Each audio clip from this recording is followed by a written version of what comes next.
Район башлыгы Альберт Хужин бәйрәмдә катнашучыларны сәламләде. Россия флагы тарихы белән таныштырды. Районыбыз илебезнең патриотлары булырга өндәде.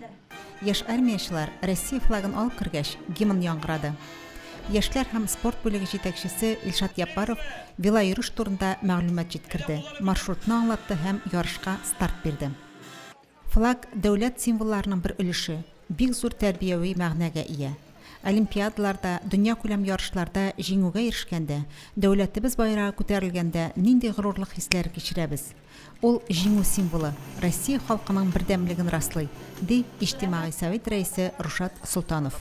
Бүгенге чара, әлбәттә, мөселманыбызның халкын берләштерүгә, яшьләребезгә һәм халыкка сәламәт яшәү өлешен пропагандалауга, һәм инде Россия халкының бердәмлеген рухы тәрбияләүгә һичшиксез ярдәм итәчәк. Күрәсезме? Мөселман урамы тулы халык, велосипедчылар, карап торучылар һәм бүгенге бәйрәмне хуплап торучылар. Мәгариф ветераны Әлфия Измайлова бәйрәмнән бик канәгать булуын җиткереп, сәламәт тормыш рәвеше алып барырга чакырам. Мөмкинлек булганда саф һавада йөреп калырга кирәк диде.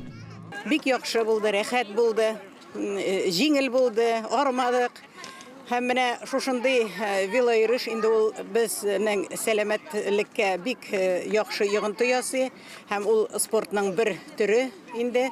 Һәм мин барыбызны да менә шулай әле шушындый матур көннәр торганда велосипедка утырып, рәхәтләнеп, үзебезнең мөселман урамнарында, Кояшлык паркында йөрергә чакырам. Велоюрышка килүчеләр кыска гына вакыт аралыгында күптән күрмәгән танышларны, дусларны очратып, саф һава сулап, уңай эмоциялар алып, өйләренә таралды. Наиля Салахова, Динар Нуртдинов, Мөслим телевидениесе.